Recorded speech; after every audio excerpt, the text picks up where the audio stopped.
Bonjour à tous, je vous invite aujourd'hui dans ma cuisine pour vous parler de mon nouveau livre. En fait, c'est une invitation à découvrir mon quotidien.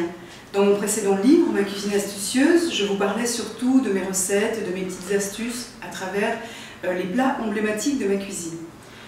Dans ce nouveau livre, j'ai souhaité vraiment inviter le lecteur dans mon univers, qui commence d'abord par le marché.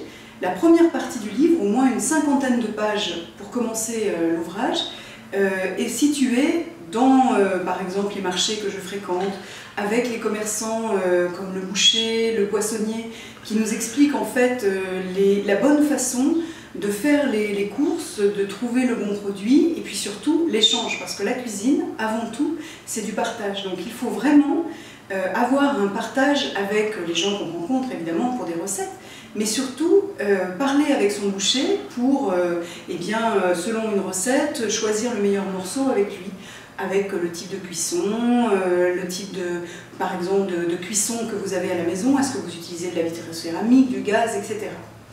À partir de ces 50 pages de conseils, donc sur le marché, ensuite toutes les astuces pour ranger ses courses dans le frigo, dans les placards, je donne également tout un tas de petites astuces, par exemple pour rattraper une erreur en cuisine, un plat trop salé, qu'est-ce qu'on peut faire pour rattraper en catastrophe un plat? Je ne vous le dévoile pas, vous le découvrirez dans le livre. À partir de la 50e page, nous arrivons au cœur du sujet, donc les recettes. Et en fait, il y a à peu près 120 recettes, et ces 120 recettes sont à chaque fois un prétexte pour apprendre quelque chose. Je m'explique, une recette comme ça, toute simple en apparence, va nous permettre d'apprendre les secrets pour faire une bonne béchamel, savoir par exemple conserver parfaitement un poisson si on le fait mariner, etc., etc.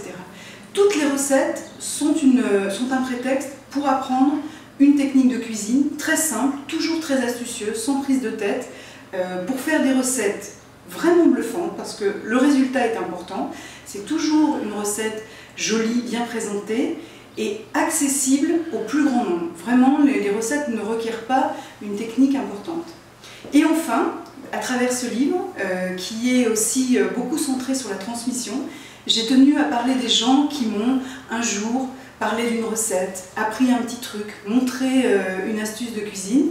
Et il y a à peu près une trentaine de personnes qui apparaissent comme ça par petites touches. Alors il s'agit simplement de quelques lignes, je ne présente pas de photos, quelques lignes pour expliquer l'importance, encore une fois, du partage en cuisine. J'espère que vous aimerez ce livre. À bientôt.